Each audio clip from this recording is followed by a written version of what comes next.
Ես ակնարկություններ արել եմ, դա անթեղված մնացել է հիմնականը Վասկենի պատճառով։ Վասկենը չի ուզեցել, որ դա պատահայտվի։ Նույնիսկ չգիտեն Վասկեն Մանուկյանը ով է։ Շարժանումը ով էր հովանավորում Սերգեյ Մերգելյանը մի կողմից Վասկեն Վեհապարը։ Մյուս կողմից, ասենք Սիլվա Գավուդիկյանը։ Ասում եք, որ պատմությունը ցույց տվեց, որ մենք պատրաստ էինք ըմբոստության, բայց անկախության պատրաստ չէինք։ Ճիշտ է։ Ինչու եք այդպես կարծում, երբ դա ձեր մեջ ամրագրվեց։ Այսինքն ափսոսանք ունեք, Իհարկե։ Ասես դղեր կասեց, Սովետը պիտի քանդվի եւ մենք պետք է պատրաստ լինենք անկախության։ Ալինա ջան, դա 73 թիվ է։ Սովետը ամենահզոր երկու երկրներից մեկն է։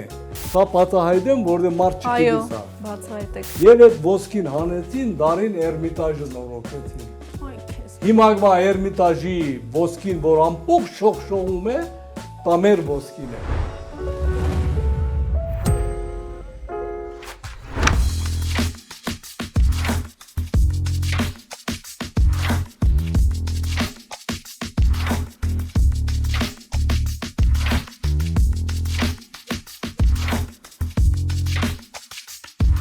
Այսօր չափազանց հետաքրքիր հյուր ունենք, բացառիկ իր գործունեությամբ, խոսքի տեր ու գործի մարդ։ Նրան հաջողվել է հայ նկարիչներին միջազգային հարթակներում ճանաչում բերել։ Նրան վստահված է նաև Սալվադոր Դալիի նկարների վաճառքը։ Նրա խոսքը լսում, նրա հետ խորհրդակցում են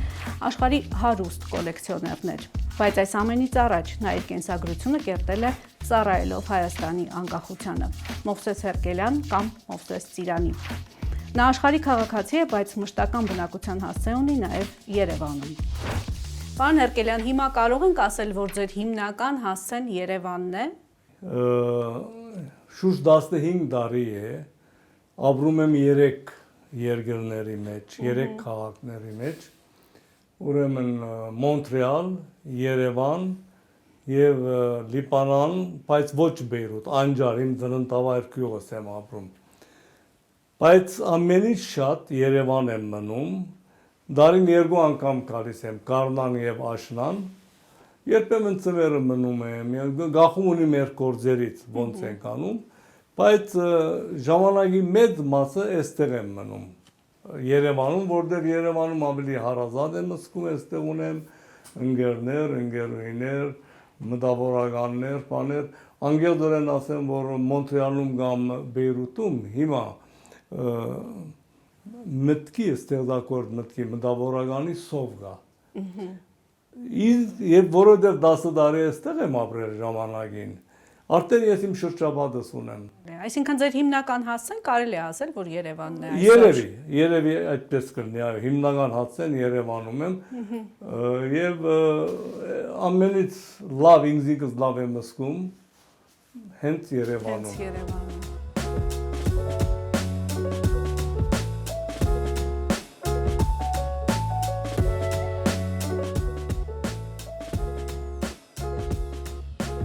Պարոն Հերկելյան, մինչև ձեզ հետ ծանոթանալը ինձ թվում էր, թե ես բավականին շատ բան գիտեմ Հայաստանի անկախության ստեղծման, երրորդ հանրապետության ստեղծման պատմության մասին, բայց միայն ձեզ հետ ձեր գործունեության ծանոթանալուց հետո հասկացա, թե փաստորեն 20 տարի դրանից էլ առաջ մի ամբողջ ընդհատակյա շրջան է եղել եւ ամեն ինչ այնքան էլ պատահաբար չի ստացվել, ինչքան որ պատկերացրել են կամ ինքնաբուխ նախապատրաստական երկարատև շրջան է եղել եւ ձեր անմիջական մասնակցությամբ 20 տարի շարունակ, այո։ Այո, դա ճիշտ է եւ դրա մասին ընդհանրապես չի խոսվել այստեղ։ Դրա մասին ամենից, ասենք, շատ կամ առաջ գրել է Աննա Պետրոսյանը։ Նա ունի 7 հատորյա հսկա գիրք, հայոց պատմությունը նախտատարից մինչև մեր օրերը շարադրել է եւ տար պարեսիրական ընկերությունը դա հրատարակել էր, այնտեղ ունի հատուկ գլուխ Վասկեն Մանուկյանի մասին եւ ես մասին։ Ես ակնարկություններ արել եմ, դա անթեղված մնացել է հիմնականը Վասկենի պատճառով։ Վասկենը չի ուզեցել, որ դա պատահայտվի, շատ խոսվի դրա մասին եւ ինքը որպես իրեն չասեմ, որ ինքը իր անցյալի կյանքը շահագործում է իր անձնական կարիերայի համար։ Հասկացա։ Մինչև հիմի ահագին բաներ կան, որ Վասկեն ինձ արգելում է, ասում է չպատմես այդ բաները։ Հետաքրքիր։ Չնայած իր հիշողությունը լավ չի, Իսկ դուք երբ եք սկսել բարձրաձայնել այս մասին։ դրսում Դրսում եք սկսել։ Դրսում առաջի անգամ ետ եմ բարձրացայնել, ներսում Աննա Պետրոսյանը։ Այստեղ շատ դեղյակ չեն, նույնիսկ չգիտեն Վասկեն Մանուկյանը ով է։ Նրանք գիտեն այն, ինչ որ Ղարաբաղ կոմիտեից այս կողմ գիտենք, բայց դրանից առաջ այդ որ այդ Ղամփոշ Ղարաբաղյան շարժումը նախապատրաստելը եւ Ղարաբաղյան շարժման առաջի կոմիտեն եղել է այն ընդհատակյա վարչությունը բանը Վասկենը եւ իր ընկերները։ Եվ այդուամենայնիվ եկեք հետ գնանք 1970-ականներ, երբ մի երիտասարդ, իդեմս ձեզ Մովսես անունով, գալիս է Հայաստան սովորելու, ընդունվում է Երևանի Պետական համալսարանի բանասիրության ֆակուլտետ, բայց փաստորեն նա գալիս է նաև այլ հանձնառությամբ։ Այ հիմա բացեք փակագծերը եւ ովքեր ինձ նման չգիտեն, թող իմանան։ Սա էլ երկար պատմություն է։ Ուրեմն ես այնտեղ իմիջայլոց դա ճշմարտություն է, ես մի քիչ չար եմ եղել իր բնավորությամբ, ինձ բոլոր դպրոցներից վտարել են մեր գյուղին։ Նախ ինձ վտարեցին Քալուս Գյուլբենյան երկրորդական վարժարանից, գնացի փոխականների հայավետարանական երկրորդ վարժարանը, նրանք ինձ վտարեցին ավելի վատ ձևով։ Ես երկրորդական վարժարանի վկայականս ստացել եմ բռնի ուժով։ Եղբայրս գնացել ադրժանագով ստիպողությամբ բերել, որովհետեւ ես տեղ կամ։ Ինձ անջատեցին այդ խմբից։ Անջատեցին հագարակ նրան, որ դպրոցի մեջ ես հաջողակ չէի, ասեցին, որ դու պիտի հայագիտություն անես, որովհետև մինչ այդ ես ահագի մշակույթի արվեստի բոլոր տեսակների մեջ մասնակցում էի գյուղի ծերնագներին, բացի երգելուց, չէի կարող երգել, սուլուխ չունեմ։ Ուրեմն ինձ անջատեցին, ինձ ասեցին, որ դու պիտի գնաս Հայաստան եւ պիտի լինես մեր աչքը։ Այդ ասողը Սարգիս Զետյանը եւ Հրայր Մարուխյանն էին միասին Բեյրութում։ Եվ ես դիմում տվեցի իբրև անջարդի, իբրև տաշնակցական 2 տարի ինձ մերժեցին, 3-րդ տարին մայրս մի ասկական ուներ համայնավար ղեկավարներից, ուրեմն Կուշակչյան անունով, նրա միջնորդությամբ ի վերջո ինձ ընդունեցին այստեղ։ Եկա այստեղ, երբ որ այստեղ եկա համալսարանում, Սարգիս Զետյանը ինձ ասեց 2 հոգու բարև գտաս իմ կողմից եւ դրանց արձագանքը ինձ կբերես։ Երկուստ էլ ասեց քո տասախոսներն են։ Ինքը լավ ճանաչում էր Սովետ Հայաստանը, այստեղի թերթերը ստանում էին, գիտեր այդ տասախոսները ով են, ինչ են եւ այլն եւ այլն։ Մեկը ուրեմն Վրացյան, երկրորդը Ռաֆայել Իշխանյանն է։ Գուցե քեզ տասնվել է Ռաֆայել Իշխանյանին, հա, դե։ Հիմի առաջի հերթին ես մի օր հարմար կդա Վրացյանին ասեցի ընկեր Վրացյան, ես ձեզ խոսելիք ունեմ, բարևներ եմ բերել ձեզ Բերութից, ուրախացա, մի կողմ քաշեց։ Այն ժամանակ Պանասիրականի բաժինը նոր շենքը չկար։ Հին շենքի գետնահարկն էր։ Հա։ Ասեց ով, ասեցի Սարգիս Զետյանը, ես մռայլվեց, ասեց ես այդ մարդուն չեմ ճանաչում, մի անգամ էլ այդպիսի անուններին չտաս, թողեց գնաց։ Ես ուսահատվեցի, մտածեցի Իշխանյանին ասեմ, թե չասեմ։ Ուրեմն երբ որ բայց բարդականություն ունեի, գուսակցական բարդականություն ունեի, որ պիտի անեմ գործս, չէ։ Նույն ձևով իրեն մի կողմ հրավիրեցի միջանցքում, ասեցի, որ ես ձեզ սպան ունեմ, ասեց ով, ասեցի Սարգիս Զետյանը ասեց, դու մերոնցից ես, ուրեմն, ասեց Բեյրութից ես, ասեցի չէ անջարից, ավելի լավ ասեց, ծանոթացանք, հետո դունը հրավիրեց, դունը հրավիրելից հետո ասեց ես քեզ պիտի ծանոթացնեմ իմ փեսային, ասեց հենց փեսաս Վասկեն Մանուկյանը, ես անունը լսած չգայի, քեզ նման մեկին է փնտրում։ Այդ օրը ուրեմն նկարը գա բարեպատապար, ավիգը մեզ նկարեց։ Իշխանյանի գինը, Իշխանյանը ինքը եւ ես։ Ինչ որ է, Իշխանյանը հետևեցինք իրեն եւ այդպես շարունակվեց մեր բանը։ Այդ փաստաթուղթերը, որ ես ձեզ ուղարկեցի, այդ փաստաթուղթը Իշխանյանն է դրել։ Դա Ղարաբաղ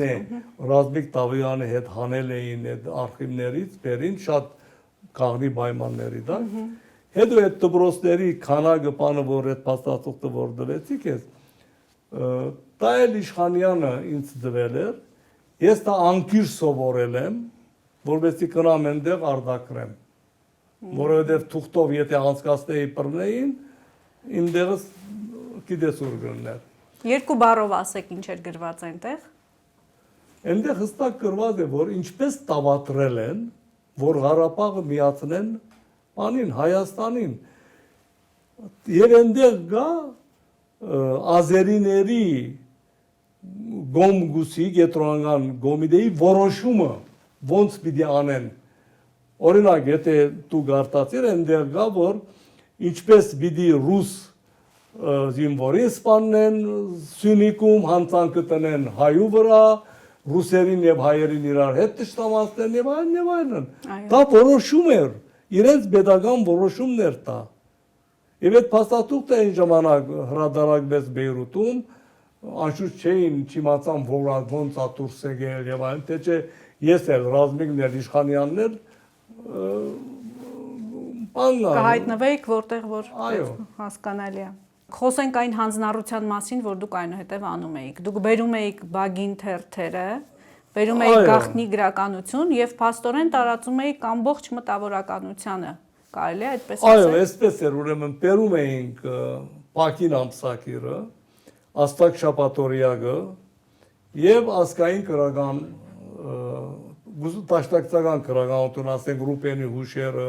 Հայաստանի Հանրապետությունը, Վրացյանի եւ այլն, եւ նաեւ ուրեմն դրա հետ դարածում էինք Սուրբ Գիրքը։ Ընդհանուր դպավորությունը նա էր, ես դալիս էի նրանք հատուկ մարդկանց, իրենք էին բաժանում, օրինակ ես դալիս էի Համոսահյանին, Հրանտ Մատևոսյանին, սրանք վստահում էինք։ Դալիս էի Բեդրոս Պանգար, Բեդրոս Այնտաբլյան, Մուսալերտի մի հատ մարդ կար, որ շատ զորավոր մեծ մտավորական էր, նա Բեյրութում եղել է համայնավար կուսակցության ղեկավարներից, այստեղ եկել էր Հագա համայնավար, նա Շապատորյակ էր դարածում էր, Շապատորյակը բոլորի չէի վստահում, որտեղ Շապատորյակը շատ խիստ էին, եւ ոնց էին դարածում դրանք, օրինակ գրվում էր Ալինային, ես Ալինային եմ ճանաչում, ասենք թե Համոսահյանը դալիս էր պանին, Սերո Խանզատյանին, Սերո Խանզատյանը չգիտեր ով է բերում։ Որտեղ էիք դնում։ Հենց դա է հետաքրքրականը։ Ալբերտ Կոստանյանը օրինակ, մարդ չգիտի անուն, Ալբերտ Կոստանյանին էի դալիս, նա էլ այդպես։ Օրինակ բերում դու ես քեզ վստահում եմ, բերում տնում եմ քո գզրոցը։ Պատատված, մի թուղթ գրած է, գարտա եւ փոխանցիր։ Դու չգիտես ով է դրել։ Դու դալիս ես Տանյային, Տանյան չգիտի ոնց է, եւ այդպես տարածվում է։ Հասկանալի է։ Իսկ ինչ էր այնտեղ գրված, պարոն։ Հա, ասեմ քեզ, իմի Պակինը քրական թերթ էր, բայց բյուրոյի թերթներ, հայրապետական բյուրոյի թերթեր։ Պակինի խմբակիրը Բողոս Սնավյանն էր։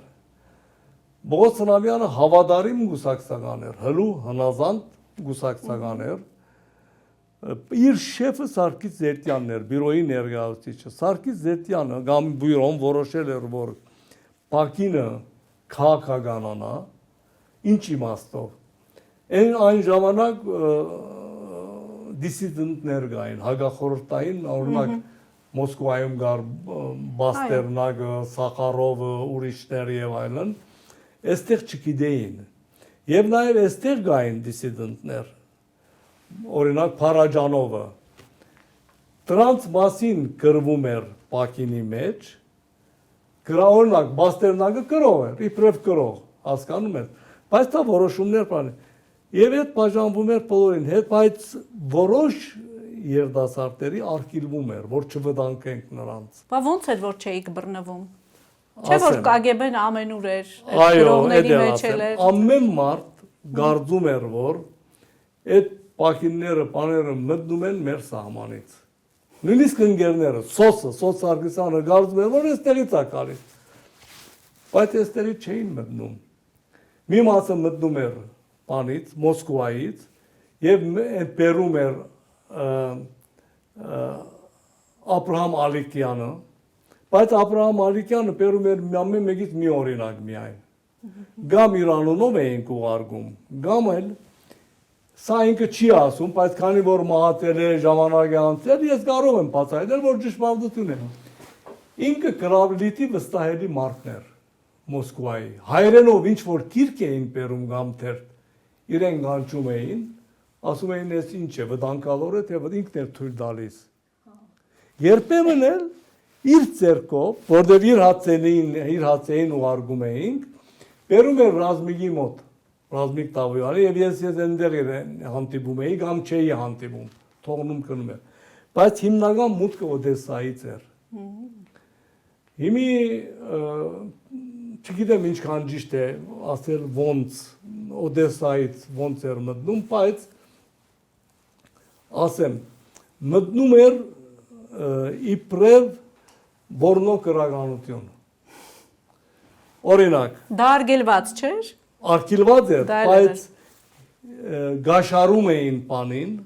սահմանը, հետը տնում են Playboy, Penthouse բաներ, ասում են սա էր նրանց հայկական տեսակն է, եթե քաղաքական լիներ, չէին գաշարվի, գվախենային։ Եվ դա դրծագով ինձ Playboy-ի հետ միասին բերում էստեղ էին հասնում, մինչև հիմի չգիտեմ ով է բերողը։ Հասկանալի է։ Մինչև հիմի չեմ իմանում ով է։ Այդպես էր անցնում։ Վերջի դարիներին գլխի էին ընկել եւ ինձ լուրջ բերող ով էր։ Այդ Վասկեն Մանուկյանի խմբի մեջ կար Պապկեն Արաքսյանը։ Պապկեն Արաքսյանի առաջի գնոջ հայրը Գենտկոմի անդամ էր։ Նա գործակցում էր մեր հետ։ Դրա համար էլ Վասկենը միշտ գասկածի դակ ուներ Պապկեն Արաքսյանի։ Բաներ անում էինք, որ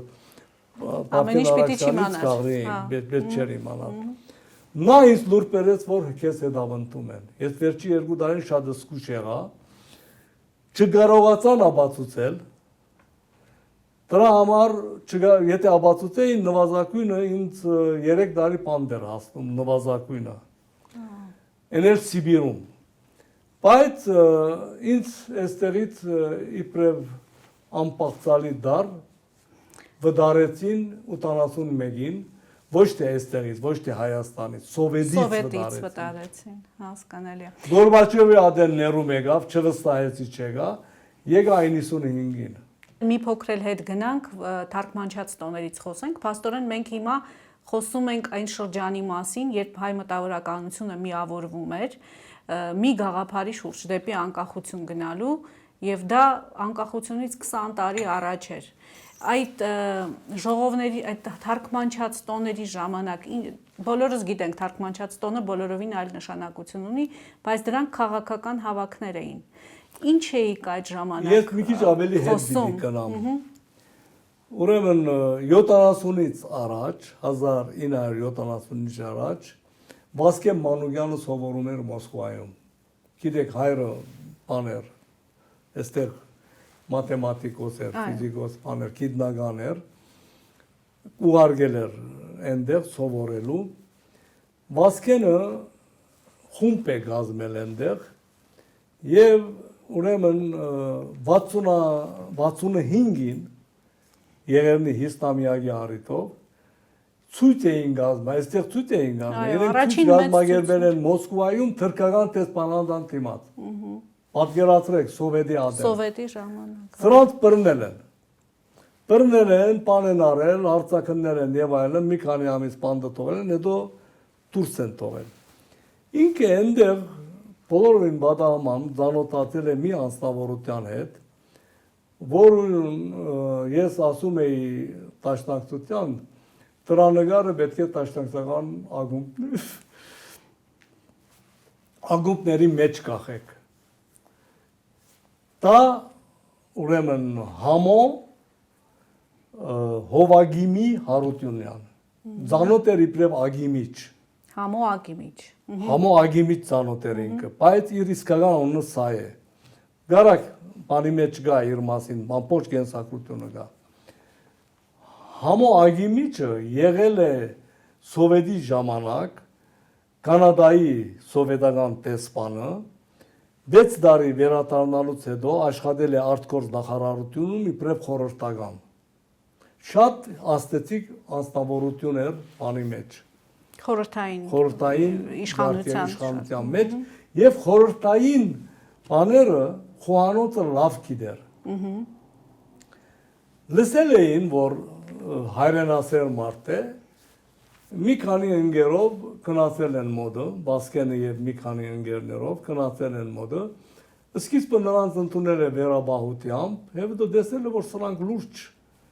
ազգային հեղափոխական դղերք են, սկսել է անգերձորեն խոսել իրենց հետ, ասել է շատ լավ բան եք արել եւ պետք է շարունակեք։ Վասկենը ասել է մենք ճիշտ ենք անում, թե սխալ ենք անում, սա օգնում է մեր ազգին, թե վնասա, նա ասել շատ ճիշտ եք անում եւ այդ օրը պատկերացրեք այն ժամանակից Վասկենին ասել է, որ սովետը փդած է, մի օր պիտի կա, պիտի դավալվի։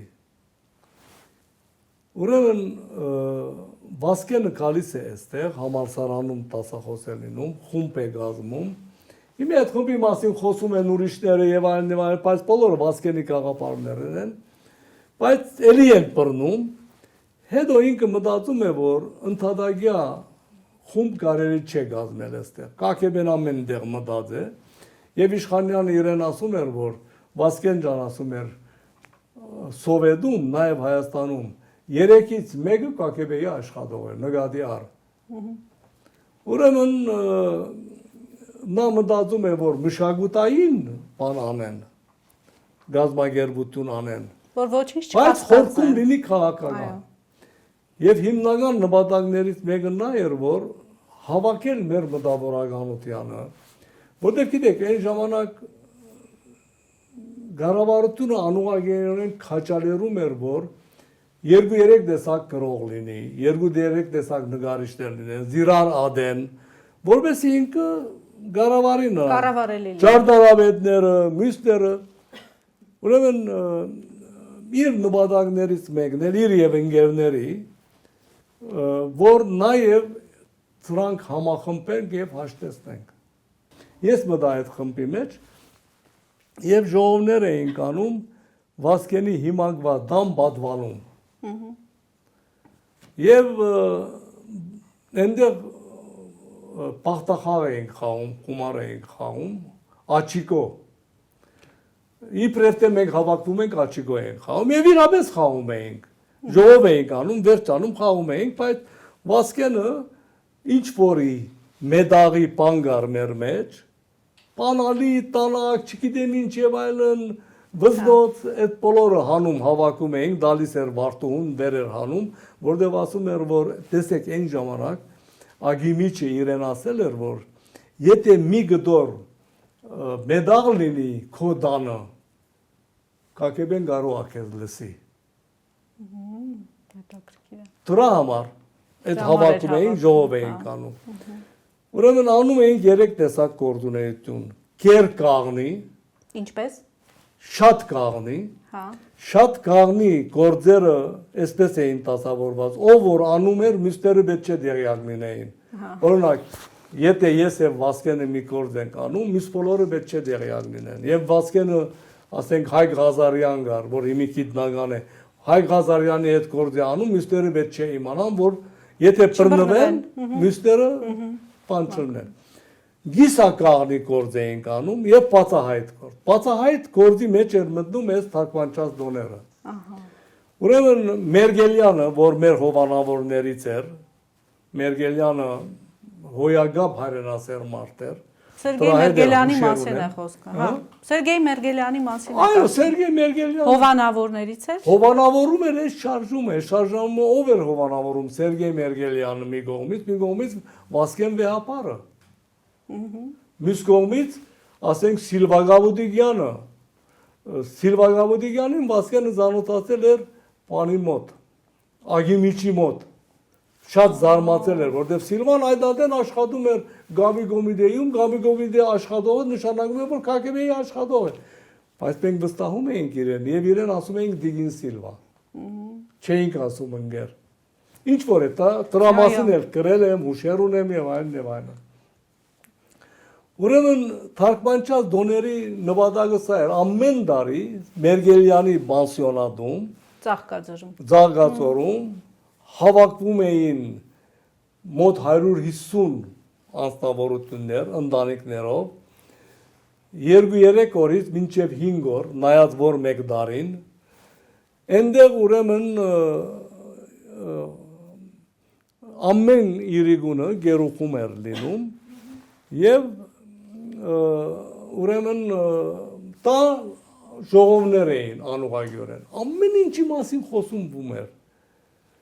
անկախության մասին, ռուսականացման մասին, ռուս դպրոցների մասին, հայրենի մասին իշխանյանը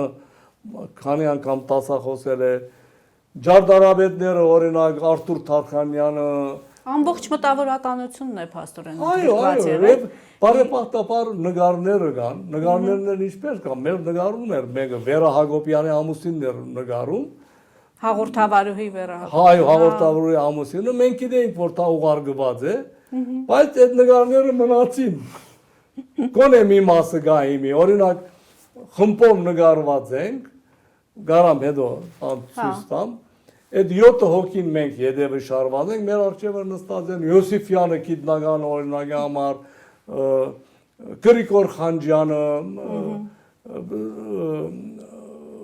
ում ասեմ, Լուսինե Զաքարյանը։ Այսինքն ժամանակի բոլոր հնչեղ անունները այնտեղ են եղել։ Եվ այդ անկախության նախապատրաստումը եղել է հենց այդ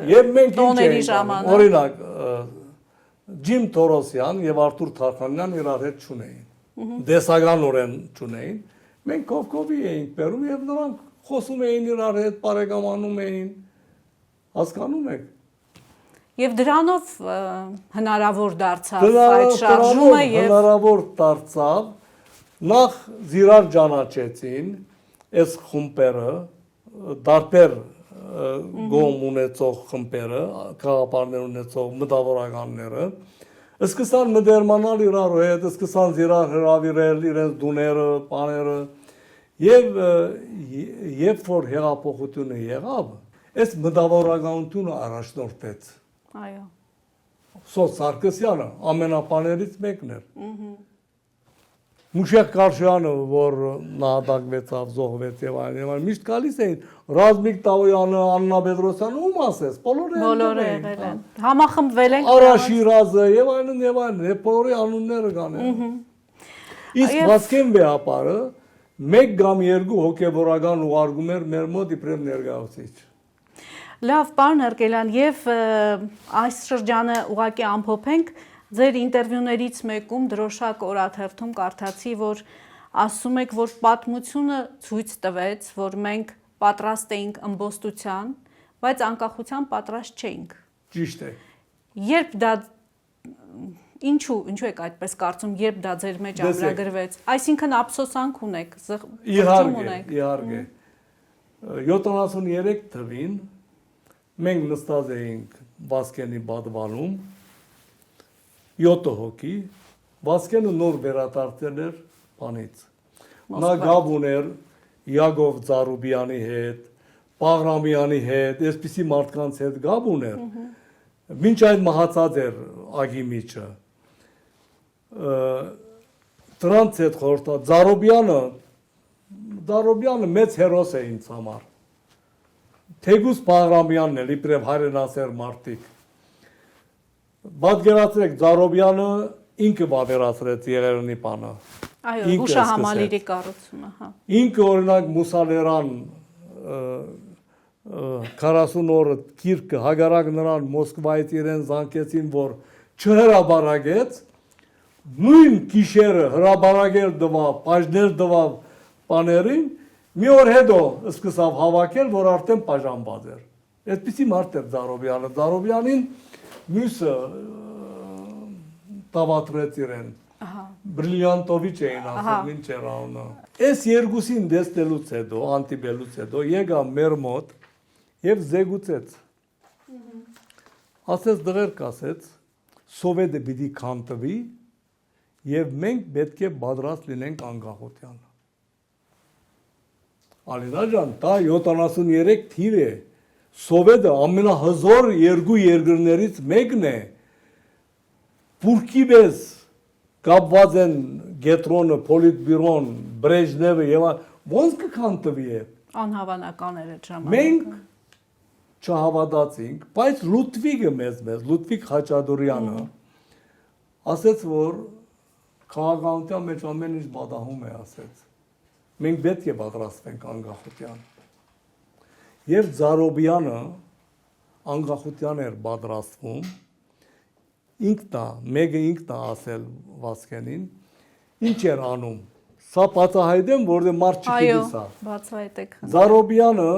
Զարոբյանի ոսկի հանքեր մենք ունեինք Զանգեզուրում։ Այդ ոսկի հանքերը, օրինակ, Սովետի պլանա տրել իրեն, օրինակ եմ ասում, ճիշտը չեմ իմանում, որ 100 տոննա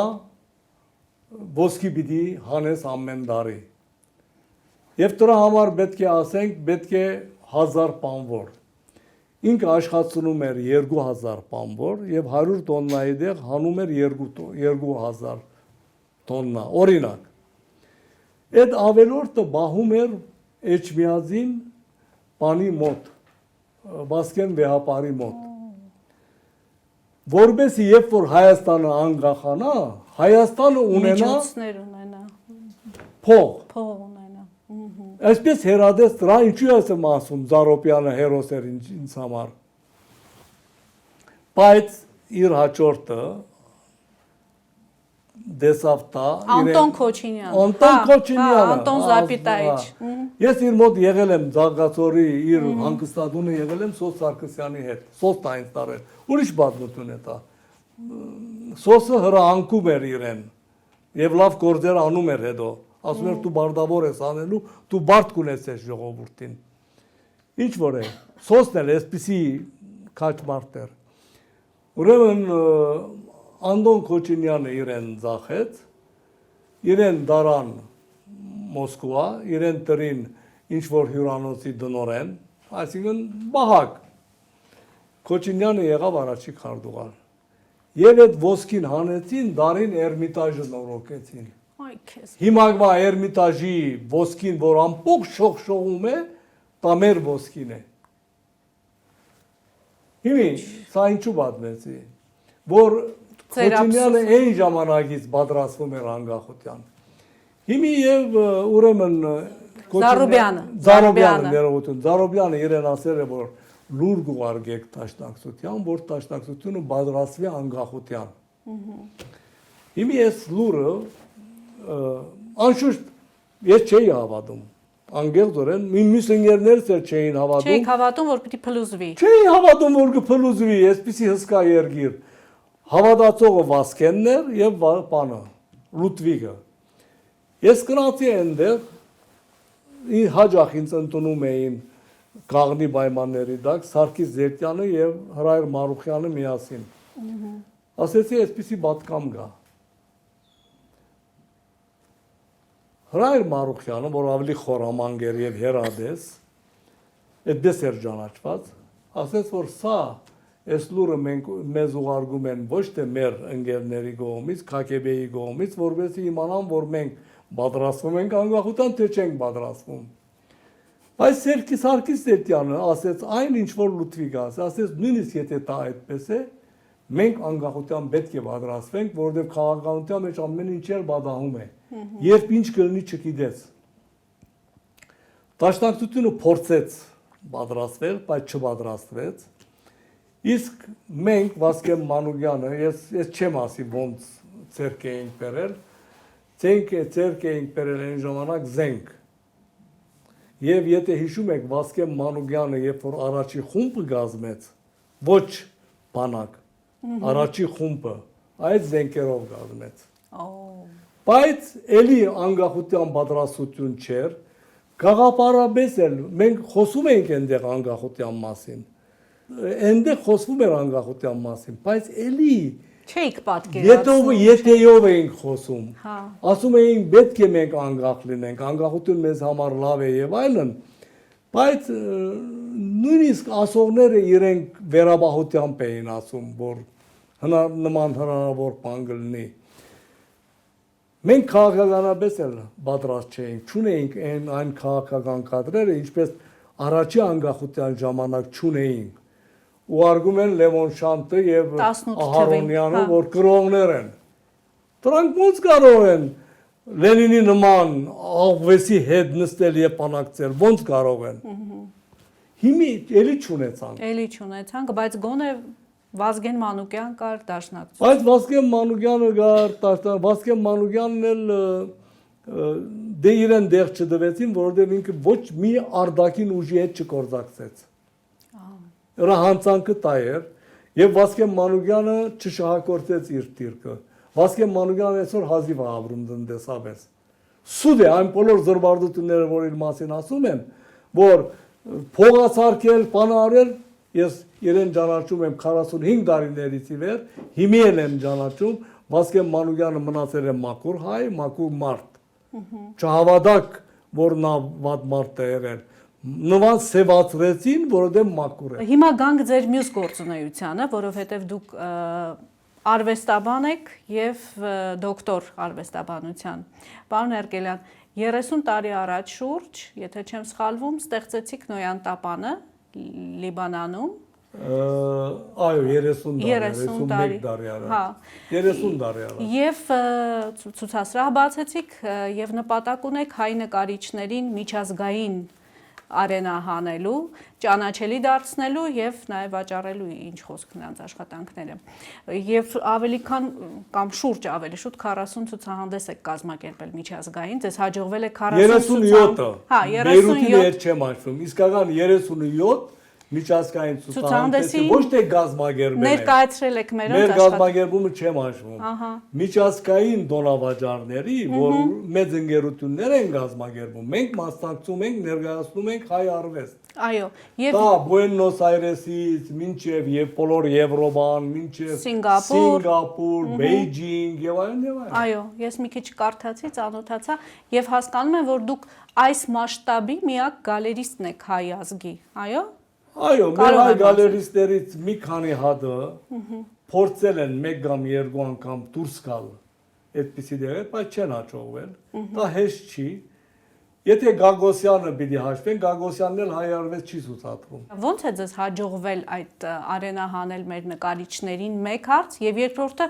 ինչպես եք ընտրում որ նկարչին կարելի է այդ մակարդակի ցուցադրություններ։ Հիմա մենք ընտանեկան գործ ենք անում։ Ես դիգինս եւ դղաս։ Եվ առաջի անգամ որ կացի բան, սա շատ կարևոր է։ Այդ ժուբիլեի, այսինքն միջազգային ցուցահանդեսին Շվեյցարիա։ Դա միջազգային ամենամեծ ցուցահանդեսն էր։ Ուրեմն Պատրիկ Բարերը, դրա դնորենը, դերը եւ այլն, անշուշտ ինք ուներ իր հովանավորները, հովանավորներից մեկը այդ ուրեմն թանկարանն էր Շվեյցարիո։ Ուրեմն եկավ Բեյրութ։ Մինչ այդ ես Բեյրութում մասնակցել էի մի ցուցահանդեսի եւ սա լինում է 1998-ին, 2 տարի առաջ։ Այդտեղի ուրեմն գազագերբողը մի դիգին էր, Լորդ Հոտվիլ անունով, ֆրանսացի։ Նա Լորդ Հոտվիլին ծանոթացել է, ցուցահանդեսին ներկայ է եղել եւ ման է եկել, ասել է ես ուզում եմ Նոազարքի հետ ծանոթանալ, միայն։ Եվ եկան ինձ մոտ բերեց։ Ասաց, որ ես ուզում եմ այսպիսի ցուցահանդես ունենք, ուզում եմ դու մասնակցես։ Ձախսերը այնպես դուրս եկան, իմ ուժերից վեր էր։ Ասեցի, ես չեմ կարող, ասեց դες, ես քեզ ասի բոլոր դյուրություններն եմ դալու։ Քո բյուջեի համապատասխան եմ կանցելու եւ այնտեղ էլ քեզ օգնելու եմ եւ այլն։ Մենակ դու արի, ասեցի, ինչի, ասեց ամբողջ միջին արևելքը ման եմ եկել։ Մենակ քո գալերիան եմ, քո ցուցասրահն եմ ընտրել։ Ասեցի, ինչի համար։ Ասեցի, ես տեսել եմ քո հրատարակությունները, քո արվեստը որակ ունի, հրատարակությունները որակ ունին, տարբերվում են, եւ ասեց, որ այս ժանրը չկա։ Սյուրռեալիզմի այս տեսակը չկա աշխարհում։ Ասեցի, ես դա անվանում եմ աբսուրդ սյուրռեալիզմ։ Բացատրեցի թե ինչու, ավելի բան եղավ եւ իսկապես մենք խորհրդակցեցի Դիգնոջս եւ Տողոսի հետ, տղաս երեխա էր այն ժամանակ, անշուշտ Դիգնոջս հետ, մենք որոշեցինք մասնակցել ամենքնով։ Իկոններու հավաքածու ունեինք, ձախեցինք, կորկեր ունեինք, ձախեցինք եւ գնացինք մասնակցեցինք։ Եվ դες ինչ եղավ։ Ուրեմն վերջնտեր օրը մի ժուրնալիստ գինի եկավ, կամերամաններու հետ, ինչպես դու կամերամաններ ունես, 3-4 կամերամաններ, ինձ կդավ, եւ ինձ դվել էին ամենահետին, ամենավատ դեղը, ամենափոքր դեղը, ամենաայժան դեղը դվել էին։ Եկավ ինձ կդավ, ասեց Նոազարկ այո, Մովսես Ձիրանի այո, անգլերեն այո, որտեղ 4 պաշտոնական լեզու կա այնտեղ։ Առաջի հարցը դվեց, առանց հարցնելու ես ով եմ, ինչ եմ, նա ուսումնասիրել է, որ ով եմ, ինչ եմ ես։ Ասեց, այդ ոնց կլինի, որ դու գալիս ես փոքր վայրակ երգրիմը, որ գրիվի մեջ է, եւ ասեց, բերում ես, ասեց, նկարիչ, վայրակ երգրից, փոքր վայրակ երգրից, եւ աշխարհի առաջինն էլ համարվում։ Ուզում եմ ասի, որ ես ծանոթի հաշվով կամ գաշարկով եմ եկել, ես մարդ չէի ճանաչում, մենք միամիտ մարդիկ էինք այն ժամանակ, ընտանիքով, առաջի անգամն էր, եւ Փատրիկ բարերը խնդրելով, աղաչելով դարել եմ ես։ Ես զայրացա, իրեն ասեցի, որ ոչ Լիբանանը վայրակ երգիր է, ոչ էլ Հայաստանը, ասեցի, որ Փյունիգեն Լիբանանը եւ Հայաստանը ասեցի Ուրարտուն Հայաստան, երբ որ ասեցի մշակույթ ունեինք մենք, դուք Եվրոպայում ծառերի վրա մերգ էիք ապրում, փովիկ էիք մանկալիս ասեցի, դուք մշակույթը սնվել եք մեզանից, ինչու ես զարմանում ասեցի, հետո ասեցի, որ այդ վայրակ այն ժամանակ հետևյալ խոսքը գար, Սադդամ Հուսեյնի ժամանակ էր եւ մեղադրում էին, ասում են Սադդամ Հուսեյնը mass destruction զենքեր ունի, այսինքն զանգվածային ոչնչացնող զենքեր։ Ասեցի այդ mass destruction զենքերը դուք եք սարքում, արևմուտքում, այստեղ ասեցի Ամերիկայում, ասեցի Ռուսաստանում ուղարկում եք մեզ երեխեքին էլ ուղարկում եք ձեր վայրակ ֆիլմերը, մեզ սովորացնում եք մեր բեյբիներին, երեխաներին սովորացնում եք զենքեր գրվել եւ հիմա գալիս ես ասում ես ինձ մեղադրում ես, որ մենք վայրակ ենք, դու քաղաքագիրտ եք։ Ասեցի մենք ճիշտ է Եվրոպայի սովորելիք ունենք, բայց պետք եղածը դուք արդեն մեզանից սովորել եք ժամանակին։ Ինչ որ է, այս թեմայով այս հավաքեց ամեն ինչ գնաց։ Գիշերը մենք մի դիգին գար այնտեղ էր ապրում, Ավակյան, Ուզունյանի աղջիկներ, Ուզունյանը շատ հայտնի դեմք է Սփյուռքում, գալիս էր մեզ օգնում էր, Թալին Ուզունյանը, եկավ, ասեց Մովսես, ինչ արեցիր, ասեցի ինչ կա, ասեց այդ մեզ, բանի ամենամեծ գայանն է, պետական, եւ ամենալայն նշանակություն ունեցող ամենալայն դիտողները ունի, ասեցի հետո, ասեց լայվ դալիս էր դու ինչ որ ասում էի։ Ամբողջը լայվ գնացել է։ Հաջորդ օրը մենք 18 նկար ձախեցինք։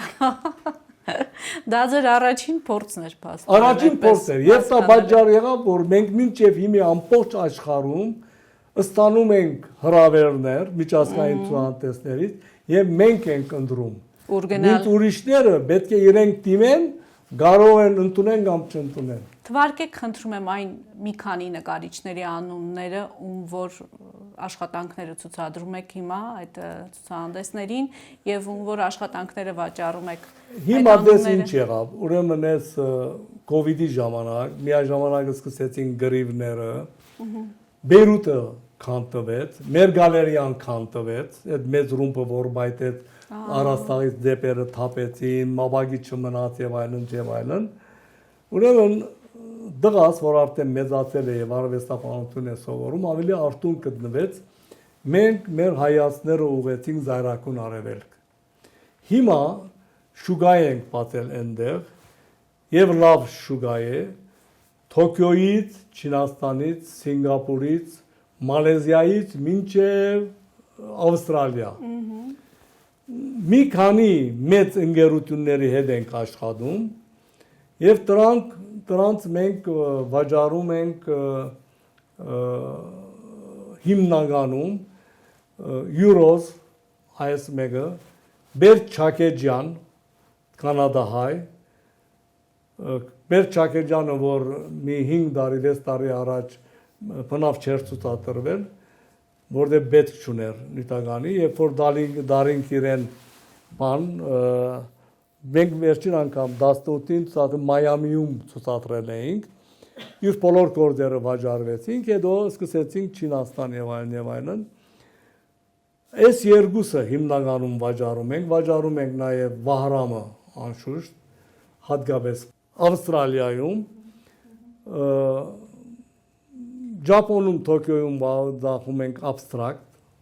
Վահան Ռումելյանին շատ քիչ բայց ոչ շատ քանակությամբ հետո գործակցում ենք Գևորգ Եղիազարյանի հետ նայում Ամերիկայում շատ մեծ անունի մենք էլ այստեղ մեր միջոցներով կարողանում ենք իրեն շուկա գտնել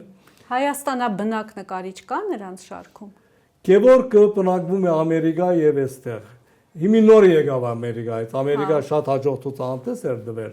Ամերիկայում Գևորգն ինչ որ նկարի վաճառում է Իսկ դուք ո՞նց եք ընտրում հենց այդ նրանց ինչպես եք ընտրել հենց նրանց նկարները ինչու Դեսեք սկիզբը ընտրեցինք Լարիգի հետ 25 նկարիչ որոնցից 5-ը երեցներ էին երեցների մեջ կար օրինակ Էլիպեդյանը Ռոբերտ Էլիպեդյանը կար մեջը կար Վռույրը ամենեն լավը եւ այլն բայց Վռույրը մահացավ Ռուբեն Ապովյանը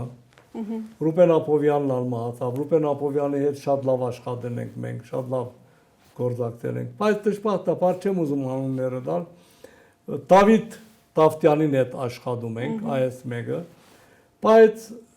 իմ որտեղած եւ նրանց ասենք մեջտեղ հանած նկարների մի կարևոր մասը ինձ տավաճանել են չեն դիմացել իմ հետևից ծախել են պետք չէ ծախեին ոչ միայն Հայաստանի նկարիչներ այլ նաև Բեյրութից նկարիչներ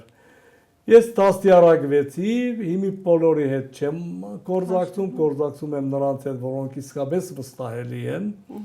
Եվ իսկապես այդ անունները որ դվեցիք ես նրանք իսկապես վստահելի են նրանց հետ շարունակում եմ գործակցել անշուշտ ընտանիքով ընտանեկան ծերնարգ է հիմի Հա բայց ընտրությունը ո՞նց է տեղի ունենում այդ հարցից պատասխանը չստացա Ընտրությունը սկզբունքներ կան Ես չեմ ընտրում գեղեցիկ նկարիչ գեղեցիկ նկար Ես ընտրում եմ արտահայտիչ յուրահատուկ իր տեսակը պիտի չլինի կամ քիչ պիտի լինի կամ այնպիսի նկարիչներ որոնք արվեստի պատմության մեջ ներդրում ունեն Եթե այդպես չի միջազգայինորեն չեն ընդունվում Օրինակ Մինաս Ավետիսյան մենք Մինասին ճաշտում ենք ես էլ այ նկարել ունեմ իրենից Ես Հենրիկ Իգիդյանը Շահեն Խաչատրյանը բազմիցս փորձել ենք դուրսը իրեն ներկայացնել միջազգայնացնել չի ստացվել ինչու որտեղ իր տեսակը կա Հա Մինասի տեսակը կա դրս Օրինակ Էգոն Շիլը կա Բանում Վիեննայում Մյուսներն էլ Սարյանը կարելի էր եթե երբեք միայն դասական թվականների գործեր հանենք, բայց իր վերջի գործերը, որոնք Մատիսի մոտ են եւ անգումային են, էլի չընդունվեցին։ Դրա համար այստեղ սովետի ժամանակից գնահատվում է գեղեցիկ նկարչություն։ Այո։ Կամ իմաստալից նկարչություն, չի հերիքի գեղեցիկ լինելը։ Գեղեցիկ նկարը ստեղծելը հեշտ է այսօր։ Արհեստական բանականության ասում ես, քեզի 10 հատ 20 հատ նկար է նկարում։ Պետք է սյուր լինի։ Հա։ Պիտի լինի արտահայտիչ, գրավիչ, նոր եւ արվեստի պատմության մեջ ներդրում պիտի ունենա, ինչ որ բան, լումա պիտի ունենա, դարբեր պիտի լինի միջազգային նկարչությունից։ Չնայած դա էլ դժվար է, որովհետև քեզ ասեմ, որ ինչպես բոլոր հասույթապեր մասնագիտությունները արվեստն ունի իր մաֆիան, ճագերդյալ առումով։ Օրինակ հիմա իջնում եք շրջում մեր վերնիսաժով, նայում ինչ են նկարում մեր նկարիչները։ Հետաքրքիր է։ Բադահում եմ, շրջում եմ, նայում եմ։ Տեսնում եք ինչ որ բաներ ձեզ։ Մենք Հայաստանում ունենք այդպիսի նկարիչներ, որ ես եմ փնտրում։ Մենք ունենք որակ եւ քանակ եւ դրա համապատասխան արվեստաբանություն եւ շուկա չունենք։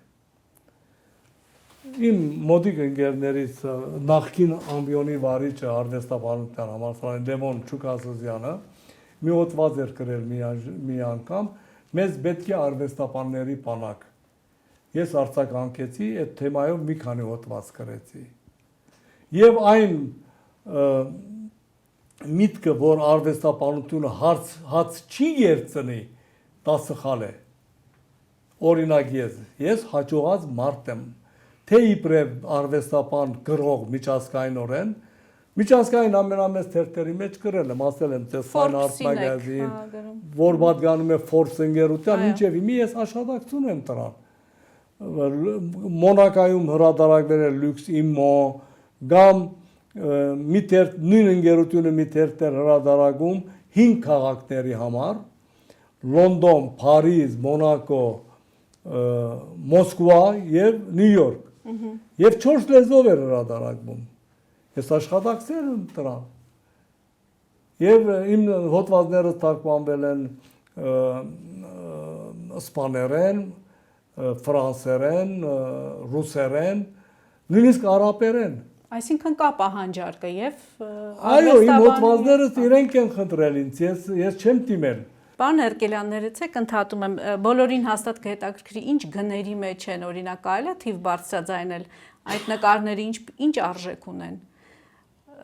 Մինչև հիմա իմ կարծիքով ամենահայտնին մեր Արշիլ Գորկին է, չէ՞ եղել նկարիչներից եւ ամենաբարձրարժեքը։ Ունենք այդ մակարդակի, այդ որակի։ Ոչ։ Այդտեղ մեկը չի հասել, հնարավոր է որ հասնեն մահից հետո։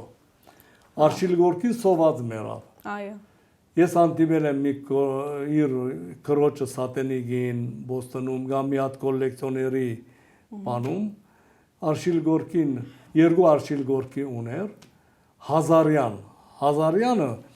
միայն մատենատարանին նվիրել է 300-ից ավել հին մակաղած ծերակիր, այդպիսի բարերար եւ կոլեկցիոներ էր։ 2 բան ուներ, Արշիլ Գորկի ուներ, յուղաներ։ Ասեցի ինչքանով ես վերցրել, քո հարցը դվեցի, լացեց։ Ասեց, որ մոդս էր եկել Արշիլ Գորկին, մեկի համար դվել եմ $5, մյուսի համար 2 դուփ Մարբորո։ Եվ Արշիլ Գորկին սոված մեռավ։ Ջուլիան Լեյվին լավ օգտագործեց իրեն եւ գործեր արավ։ Բայց հիմի ամենավերջինը ինչքան գիտեմ, ծախվեց $42 միլիոն։ Բաները կնեցին Թոկիոն, Ճապոնցիները կնեցին։ Իսկ իմ նկարիչներս, ես ունեմ նկարիչ Էդիկ Պերտյանը օրինակի համար, դժբախտաբար հիվանդ է, մեկ ոչկան հանել են եւ այլն։ Նրա գործերը շատ էժան են, որովհետեւ նա իբրև դպավորաբաշտ Հայաստանի ամենալավագույններից է, բայց մեկը իրեն չի ճանաչում։ Ես իրեն կդել եմ հիվանդ վիճակում։ Դա ձախվում է, ասենք 1500-ից 2000-3000։ Բայց յուրոզը մենք ձախում ենք 100,000-ով։ Ամենաթանկը երևի յուրոզը։ Վահրամ Տավտյանը ձախում ենք 60-70,000-ով։ Գևորգ Եղիազարյանը ձախվում է 60-50,000-ով եւ Նույնպես տպավորիչ թվեր են, հա։ Այո, տպավորիչ թվեր են։ Իսկ Դավիթը ասենք 7-8,000։ Ուզում եմ անդրադառնալ այսօրվա հայաստանյան, ներհայաստանյան խնդիրներին, որովհետև դուք միայն արվեստաբան չեք։ Դուք քանի որ անկախության այդ ճանապարհն եք անցել եւ հաստատ մտահոգ եք նաեւ այսօր։ Ես ձեր հոդվածներին էլ եմ մի քիչ ծանոթացել, երբ հեղափոխության էյֆորիան դեռ կար, դուք մի հարցազրույցի ժամանակ ասել եք, որ մեզ հիմա ոչ թե հպարտ քաղաքացիներ, այլ գիտակից քաղաքացիներ են պետք։ Այսօր ձեզ ինչն է մտահոգում։ Հպարտությունը անպարտավորության է դանում։ Հպարտությունը դանում է ոչ իրադեսության, ինքնասիրության, էգոիզմի է դանում։ Բայց իրադեսությունը ուրիշ է։ Իրադեսությունն ալ դժբախտաբար դանում է գադարելաբաշխության, պերֆեկցիոնիզմին։ Ես եղել եմ պերֆեկցիոնիստ։ Ամերիկացիք պերֆեկցիոնիզմը համարում են հոգեգան հիվանդություն։ Ես մի հոգեբուժի հետ վիճել եմ այնտեղ դոկտորի հետ, ցույց եմ տվել, որ ինքը ավելի հոգեգան հիվանդ է, քան ես։ Պերֆեկցիոնիզմն է, որ առաջ տանում է աշխարհը։ Այո։ Չնայած դա իրակորձելու համար բավական ուրեմն այս փորձառություններից ելնելով ես հիմա ասում եմ, որ մեզ հբարտ անպարտավան քաղաքացի պետք չի։ Մենք ես կարող ենք անել, այսպես պիտի անենք եւ այլն։ Ինձ պետք է այն քաղաքացին, որ ինձ ցույց տա ինչը ինչպես պիտի անենք եւ խելամիտ ցևով։ Հասկանալի։ Այդպիսի քաղաքացի պետք է ինձ, այդպիսի ղեկավար էլ պետք է ինձ։ Հիմի այս հարցը որ դու ինձ տվեցիք, որ հիմա ես ինչ տպավորություն ունեմ, իմ ընկերներից մեկը ինձ ասեց, չեմ ուզում անունը դա, արվեստագետ դղա է, Իտալիայում մեծ քանդակագործ է, բայց էլի անունը չեմ ուզում տա։ Իրեն ես իմ ընկերներին արգելում եմ քաղաքականության մասին խոսելը։ Եվ ոչ մի ընկերոջ հետ չեմ վիճում իր քաղաքական հայացքների համար, որովհետև յուրաքանչյուր ընկերը, յուրաքանչյուր մարդ այստեղ ապրող գամեսպերտուն դարբեր ինֆորմացիա ունի, դարբեր գաղափար ունի, դարբեր բանի է հավատում, դարբեր ղեկավարների է հավատում։ Եվ որովհետև մեր թշնամու ուզածը նա է, որ մեզ բաժանեն, ես որևէ մեկի հետ չեմ վիճում, չեմ էլ վատանում, բայց արգելում եմ քաղաքականության մասին խոսելը։ Ես ընկերս ասեց, լավ ասեց, երկու բառով չես կարող մի նախատասությամբ քո դպավորությունը ասեց, այսօրվա մեր գացության մասին։ Ասեցի Հայաստանի թե ընդհանուր, ասեց ընդհանուր հայացքի։ Ասեցի ես հուսախապ եմ, բայց հուսահատ չեմ։ Ինչու քաղաքականություն չեմ խառնվում, անիմաստ եմ համարում, որովհետև մեր ճակատագիրը չի, բոլոր փոքր ժողովուրդների ճակատագիրը, Լիբանան, Սիրիա, Վրաստանը, Ուկրաինան, մեր բոլորի ճակատագիրը տրսում է որոշում։ Ես համոզված եմ, որ տրսում է որոշում։ Դրա համար ես չեմ մտնում քաղաքականության մեջ, պիտի չմտնեմ եւ իմ ընկերներից հնուց թեատրում եմ, նրանք ովքեր քաղաքականության մեջ են իմի։ Քաղաքականությունը թողեցեք քաղաքագետներին։ Եթե ճիշտ անեն, մենք կգնահատենք։ Եթե սխալ անեն, հանցավորը իրենք են։ Որովհետև ժողովուրդը գարզիք չունի, ժողովուրդը իր հանցավորները ժողովուրդը չեն։ Հիմի շատեր ասում են Ղարաբաղցիք ինչի թողեցին եկան։ Այն մարդ ասում են, որ ժողովուրդին ինչու եք մեղադրում։ Հետևյալն է, մեղադրելի են առաջնորդները, որ չեն կարողանում ժողովուրդը ղեկավարել։ Ամբողջ աշխարհի պատմության մեջ ժողովուրդները ինչ են արել, ճիշտ կամ սխալ արել են ղեկավարներով։ Երեք տեսակ ղեկավար լինում է աշխարհի վրա։ Մտավորականություն, պետական ղեկավարներ եւ գրոնավորներ։ Դեղեր կան, որ գրոնավորները տեր չունեն, դեղեր կան, որ գրոնավորներ ավելի տեր ունեն, քան մյուսները։ Մենք հիմի մտավորականություն չունենք, անկախությունից հետո մենք անկախության ժամանակ մտավորականություն ունեինք եւ մտավորականությունը ոտքի հանեց։ Սիլվա Գաբուդիյան, Սերո Խանզատյան, Սոս Սարգսյան, թեկուզ Լևոն Դերբեդրոսյան, Վասկեն Մանուկյան, սրանք ոտքի հանեցին։ Իսկ հիմա ուր են մեր մտավորականները։ Մեր մտավորականությունը չկա, այստեղ էլ չկա, սպիրկում էլ քիչ կա։ Բայց կան, ինչու չկան, ուղղակի կեցվածք չունեն քաղաքացիական։ Անդարտեր են, ինչ որ է։ Ես ժողովրդին չեմ մեղադրում։ Իսկ մտավորականությանը մեղադրում եք։ Մտավորականությանը, ղեկավարությանը եւ գրոնա հոգեվորականությանը մեղադրանք են հանցավորը, որ այս բաներն են կատարվում մեր մեջ եւ պատասխանատուն դրանք են։ Կարող է յուրաքանչյուրը ինքի բացատրություն ունի։ Բացատրությունը ինչի է հետաքրքրում։ Ինձ հետաքրքրում է արդյունքը։ Բայց դուք Հայաստանի ապագան ինչպես եք տեսնում այս մեր խառնիճաղանճ իրավիճակից ելնելով։ Կորուստները շատ են, արդյոք չի շարունակ։ Ես սա էլ ասեմ, որ շատեր չեն հավատում ինձ կամ ընկերներս ասում են, որ դա ճիշտ չի։ 1918-ի առաջին հանրապետության մեզ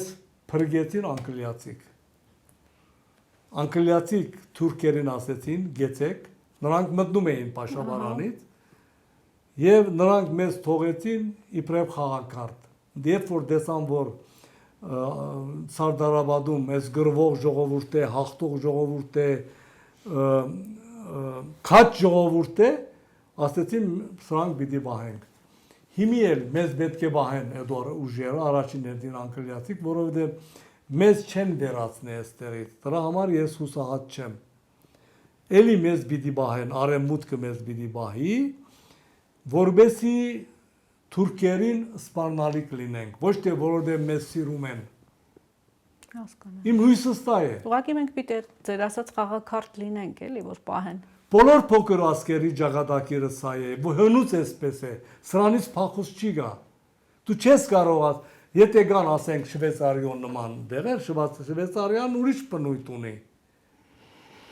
Շվեյցարիան ուրիշ բնույթ է, կարելի է առանցին խոսել դրա մասին։ Երբ ես խոսում եմ համերաշխության մասին, օրինակ եմ տալիս դրանք։ Շատ լավ, պարոն Երկելյան, ինչու ընտրել Հայաստանը։ Ընտրելով Հայաստանը, սա մեր ոդկասթի վերնագիրն է, եւ այս հարցը ես բոլոր հյուրերին տալիս եմ։ Ինչու ընտրել Հայաստանը։ Հայրս անկախություն չտեսավ։ Ես իրեն այստեղ բերեցի սովետի ժամանակ, մանածեցի Զանգեզուրից մինչև Ախտանա։ Ինքը ապրում էր այն ժամանակ Արմենիա հյուրանոցը։ Արմենիա հյուրանոցի դրսում գեցել էինք եւ բանը նկարը գար հիմա գա երակույնն է այն ժամանակ սովետական Հայաստանի դրոշակն էր։ Հայրս ասեց երկու գույն է դրոշակը, բայց ասեց վարի գարմիրը խունացել է արդեն։ Սկսել է 3 գույն դառնալ։ Ասեց մի օր կանգախանա այս երկիրը։ Զգաց փաստորեն։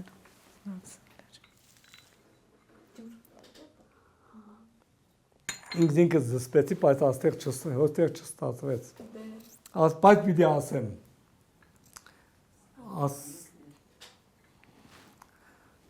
Ասեց այսքանն էլ մեզ հերիք է։ Ասեց Ղարաբաղն էլ մի օր կմիանա, որտեղ այնտեղ ասեց արդեն հայերը բացարձակ մեծամասնություն են։ Ղարաբաղում միասին ասեց Հայաստանը կանգախանա։